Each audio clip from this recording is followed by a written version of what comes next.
This week on One Crazy Story, comedian Kate Brindle joins us to talk about how to make a boring internship really exciting.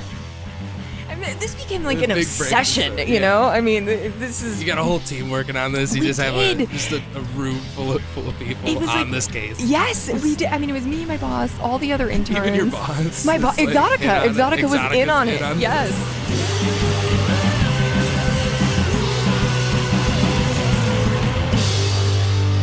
2000 at the Sally Jesse Raphael show. And so she was famous for her red glasses. And so she had a talk show all through the 80s and 90s. And she used to be like a respectable journalist. Yeah. And then she just became all about sending out of control teens to boot camp. That was her. So this is like the beginning of those shows. The trashy. Right. So she filmed in the same building that Maury did. So he was like, who my baby daddy, and she was send my teen to boot camp. And so I was in college and I was studying theater, and then I randomly went to an interview there and was like, this is like the dorm. It's so fun. People were drinking in the office. I'm not even kidding. It was just a huge party. Oh, yeah. And so I was like, I want to work here. Yeah. Most of the people on the show are people that work there. Right. Yeah.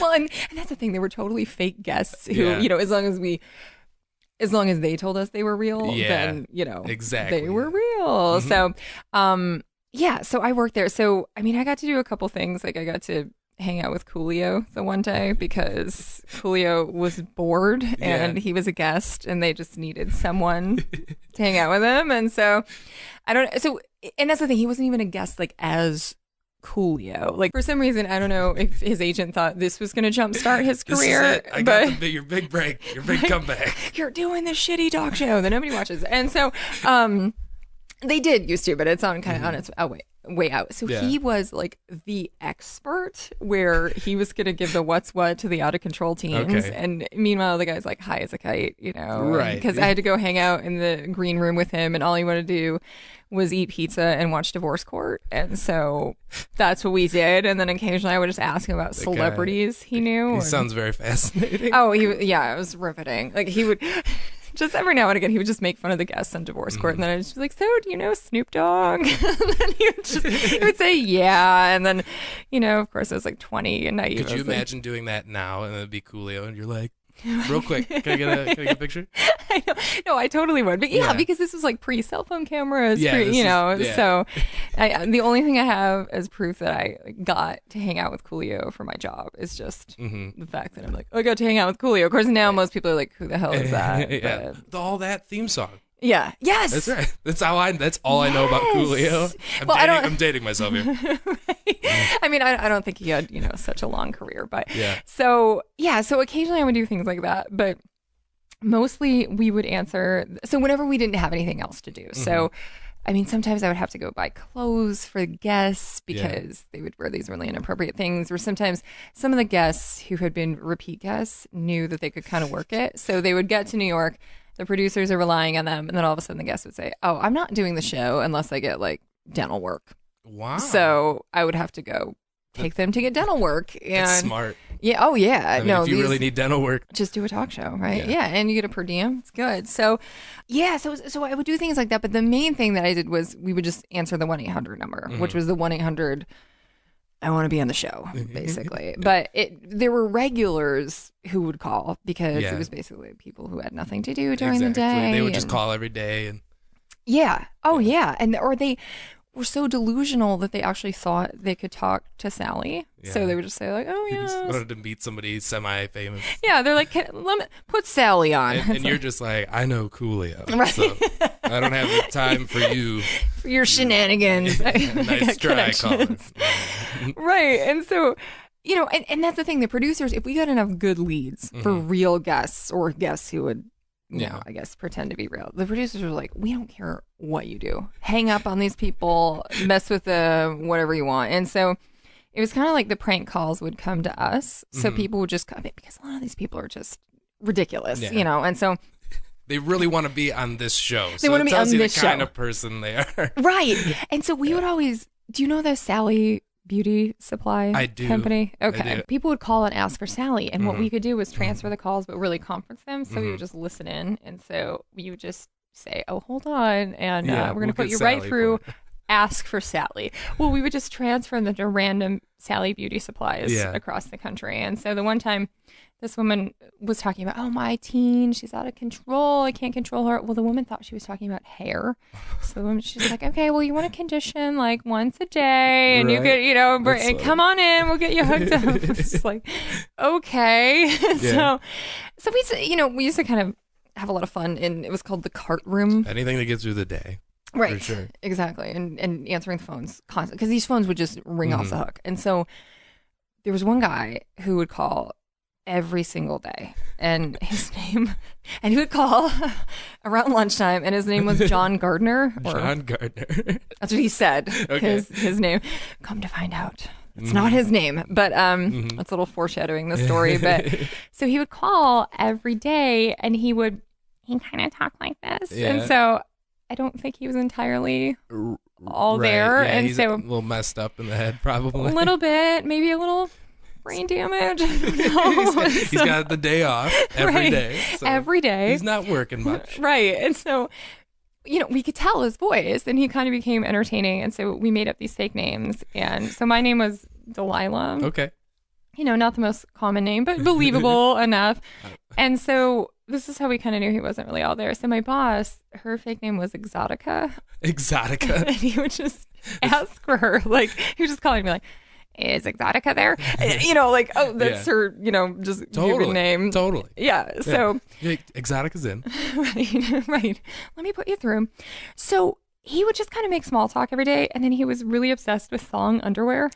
So he would just ask just repeatedly, like, you got your thongs on today? And so usually we just say no. And I was always, kind of like, honesty is the best policy. But then one day I'm like, I'm just going to say and see what he says. And he had no response. It was like 30 seconds later, he's like, you're the only person that's ever said yes to this. I think so. And, so then he would just ask again. Like he was just had no idea. I was like, so you got your thongs on? It's like, yes, John, I just said that. So anyway, so he became kind of a regular, and we were curious, okay, who is this guy? Where is he calling from? All this stuff. Because this was it wasn't pre-caller ID, but we had these old, kind of. It wasn't as easy as 2015 to find somebody. Exactly. Yeah. And they were, these old phones, and then you couldn't, is it star 69 or star 67? Star 69, I think. Okay. Yeah. And so they wouldn't do that because you would like dial a 9 to get out or something. Yeah. So, this was it became our mission to. Yeah, so this is a huge task. Right. Yeah. Find out who is this guy who's calling. And so every day we would ask him, like, what's your phone number? We'll call you back. And we would think of all these lies, like Sally's going to call you back. And and he would never give us his number, never. And then finally we started breaking him down slowly, where he would give us like one digit what was the time frame here?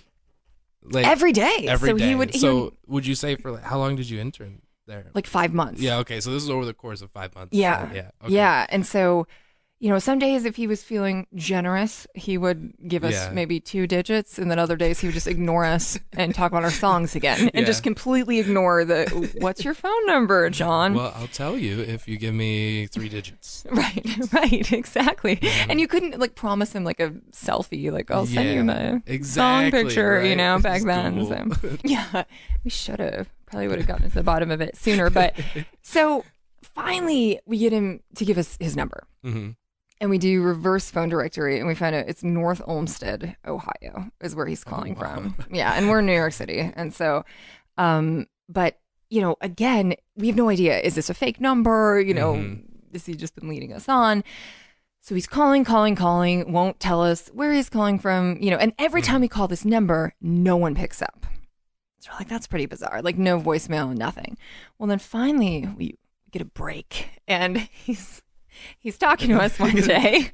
This became like an obsession, you know? This is... You got a whole team working on this. You just have a room full of people on this case. Yes, we did. It was me, my boss, all the other interns. Even your boss. My boss, Exotica was in on it. Yes, yeah. And so this became our mission. It was because, it was kind of... It was gives you a reason to be excited about your internship at that specific show. Well, right. Like you weren't necessarily doing, your dream work. Right. So you're just like, well, I can make this caller, this calling position fun, Exactly. And it was, it wasn't all hanging out with Coolio. So that was only one time, Your alternatives are hang out with Coolio or figure out where John Gardner is. Right. Where in the world is John Gardner? Where is he? And so we finally get this break. So we're calling, we're talking to him, and all of a sudden the phone just click, hard. I mean, this was like back when you could, when slam you could down phone phones. Yeah, and mean it. And so we immediately call back, and this guy picks up, and he's like, "Is that your little friend? Because your little friend is harassing women in the mall." What? I'm like, what? Yeah. What's going on? So we're like, "Oh yeah, we were just talking to him. Is this is a mall?" And the guy says, "Yeah, this is a payphone at the mall." And then he hangs up on us. All right, we hot on the trail. Yeah, right. We're closer. Even this guy in Ohio's on the case. I know. Well, and I wasn't exactly shocked that he was harassing women in the mall because I think he was probably asking them for their songs in person. Yeah, which is even more not okay. Yeah. So somehow we figure out this mall. We get him to say like what's around him, and so I think he was near the food court or something. Yeah. So we get online. We're like, malls in North Olmsted, and we finally figure out that there's a travel agency by this payphone. Like we locate the payphone, and so I call the travel agency. I'm like, this is going to sound really weird. And I explain the whole thing. I'm like, there's going to be this guy who gets on the payphone, and I'm going to call you when he gets on the payphone on the other line. Can you leave your office and describe what he looks like? I know I'm a stranger, and it'll make sense. It'll make complete sense. Yeah, and it's like, I have no interest in travel. I don't even live in Ohio, but right. And so this woman gets into it. Like, right. We're explaining the whole thing. Woman right in Ohio works at a travel agency who is looking for something to do during the day. Right. At her job. Yeah. Like you guys. Right. And so we've got her on the team, and that's awesome. You're connecting people. This is great. Yeah. She didn't have a fake name. We should have, but she should have been like Delilah, Bethany or something. Yeah, Betsy. Betsy's hot on the Officer Betsy. Hot on the trailer. Right. Just like sneaking around the mall. This guy's no idea. There's really no reason to get sneaky about it, but she's just on her tippy toes behind. Right. Like, whispering. So we have Betsy, on her side. And so somehow he would change the details just enough. So he would say like something about the Holiday Inn. And we realized there was a Holiday Inn across the street, but there were also these other hotels. And I think at one point he said he worked at the Holiday Inn. Well, Betsy, so we call Betsy, and he calls, and we call him, Betsy's in, thank God. And he's on 75 South, I'm right behind him. Betsy, go now, go. Because he would hang up on us sometimes, probably because he was getting in trouble with security, so we didn't know how long he was on the phone. So Betsy goes out, we're like, is he wearing a Holiday Inn outfit or anything?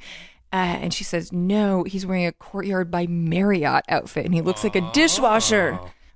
Yes. Now how? Getting closer. Yeah. So she's all right. So she's watching him as he's on the phone with you guys. Right. Okay, that's so amazing. So she like puts down her phone because it's still like this is some great cop an old work. fashioned. I'm really impressed, to be honest. Yeah. I mean, it was kind of a rush. That's pretty awesome. You know, and awesome. I feel like I might have a feature in like bounty hunting or something. Totally could. You know, you totally could. Yeah, I don't know how I put this on a resume. Clearly very capable. Right. I mean, this is pretty awesome. And it's one of those cases that you don't ever want to be solved because as soon as this is done, you're going to be done with your internship. It's done. Exactly. So you're just like, I want this to last forever because how often does John Gardner call me about long underwear? Yeah, about my undergarments. Yeah. It was. There's only one John Gardner, and there's only one guy who talked like this.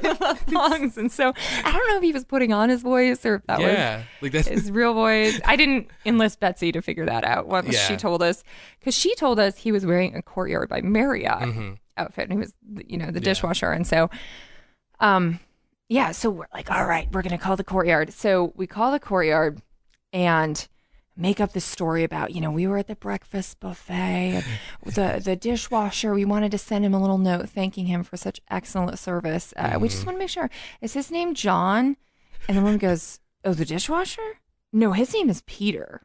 Okay. So we new developments. Now we have a name. Now we have a name, right? We have a name. You have a picture board up, right. Like with marker, with the yarn, like the push pins. Marriott, Holiday Inn, right. Betsy. You got Betsy over in the corner. It's like Memento. Doesn't he have that with like all the Post-its, so you can remember everything and get all these details? We had a file folder. I mean, we like legit had a file folder. So finally we're like, all right, we got a first name, but it's North Olmsted.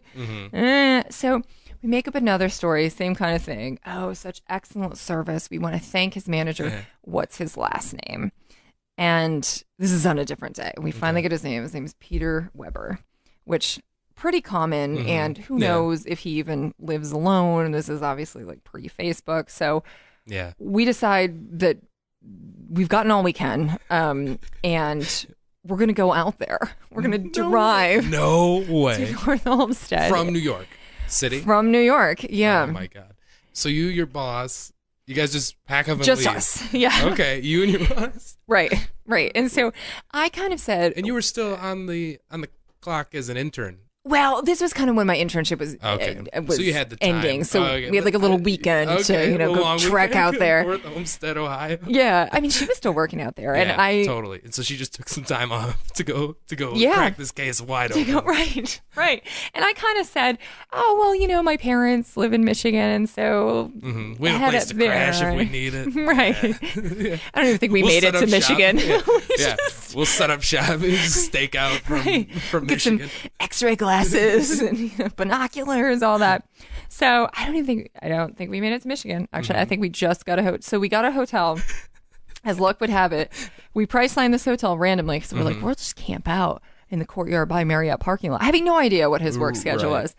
And so by luck, the Priceline Hotel was right next to the Courtyard by Marriott. Okay. So nice. We decided we're going to stake it out. And I think in my head, we were doing something illegal, even though we weren't. And so I refused to even go in the Courtyard by Marriott because I was so afraid. It's kind of uncomfortable. You're kind of like, you're starting to question why you're even like the lengths you're going to. Like, who's the creep now in this situation, right? Like, is it me or is it the thong underwear guy? Well, right. And we're like... Because he just called and asked and he was just being weird, which is, it's not right, but I'm in North Olmsted now. I'm in North Olmsted, right. And that's what, we were thinking, what are we going to say to him? Like, hey, you harassed us on the phone, but we just spent $20 in tolls, $60 in gas, and we got a hotel room. Who's the loser now? Yeah, he's just going to be like, well, let's go. He's just Let me see that thong. Yeah, exactly. So what ended up happening was... I stayed in the car because I was too afraid, and then Exotica went in and may or may not have gotten a glance of the back of his head. Okay. And then she came out. She was like, I think I saw him. Don't know for sure. Yeah. Let's get out of here. Okay. So we put in like months of work to basically go out there, spend all this money, and turn around and leave. No regrets. No regrets. No regrets. No. We did kind of call his bluff though, because the next time he called, he's like, let me see your thong. We're like, I don't think so, Peter Weber. And then you just slam down the phone. Yeah. And that was kind of the last of him. I don't think he called anymore after that. Yeah, he's all creeped out, not even knowing that you guys drove from New York to North Olmsted, Ohio. That we like staked out his job basically and hung out in the parking lot and so. Oh my God.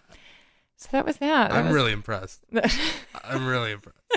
And how pathetic it was, or just our sheer determination. It's not pathetic. I don't know. You're a hard worker. You show determination.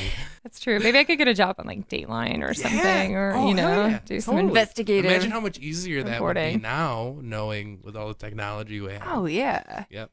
That's awesome. Yeah. So that was the ending. I think it was a good ending. We got a great ending. What we wanted, which was we found the truth, right? And I think that was enough. And you're like, you know what? We'll just let this guy go. It's like in the movies. Yeah. They're driving. They're like at the border of Mexico. They're like, just let him go. Right.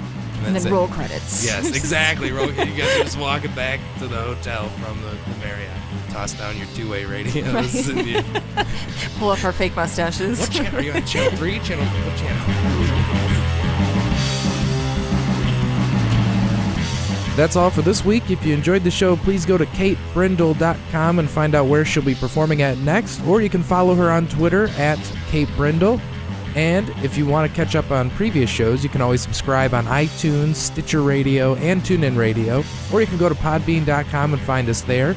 And please follow the show on Twitter at twitter.com/onecrazystory. Thanks for listening. Hope you enjoyed it.